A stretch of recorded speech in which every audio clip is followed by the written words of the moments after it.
The Book of Daniel. In the second year of his reign, Nebuchadnezzar had dreams.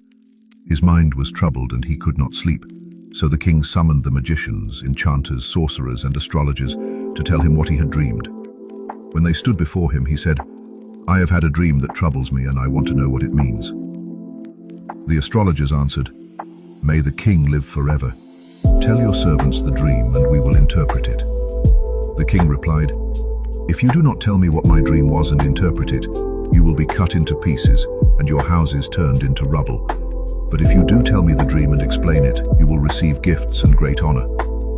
The astrologers said, "Let the king tell his servants the dream, and we will interpret it." The king answered, "You are trying to gain time. If you do not tell me the dream, there is only one penalty for you. No one can reveal it except the gods, and they do not live among humans." This made the king so furious that he ordered the execution of all the wise men of Babylon.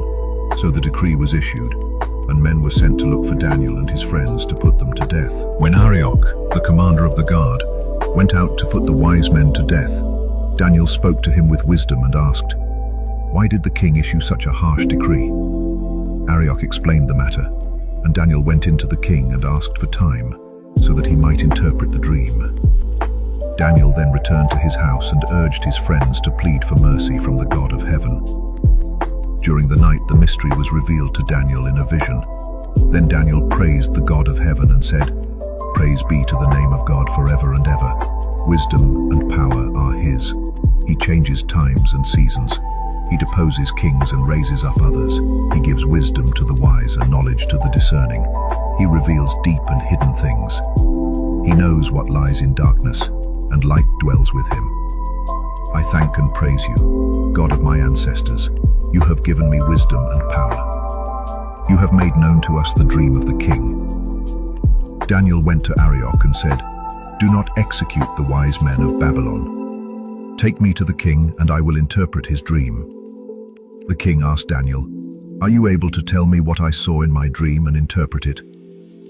Daniel replied, "No wise man can explain this mystery, but there is a God in heaven who reveals mysteries. He has shown King Nebuchadnezzar what will happen in days to come.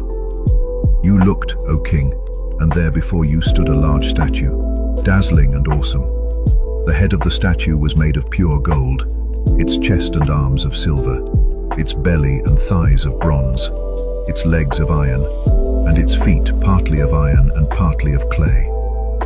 While you were watching, a rock was cut out, but not by human hands.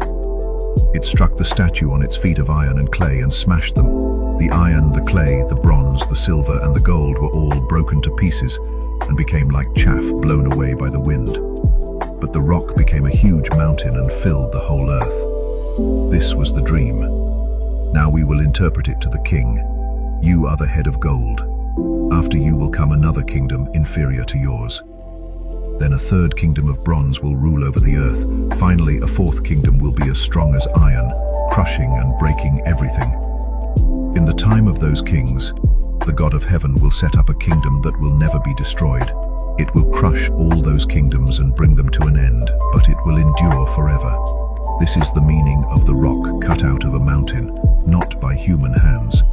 The great God has shown you what will take place in the future. The dream is true, and its interpretation is trustworthy." Then King Nebuchadnezzar fell before Daniel and said, "Surely your God is the God of gods and the Lord of kings, and a revealer of mysteries. For you were able to reveal this mystery. The king made Daniel a great man and gave him many gifts.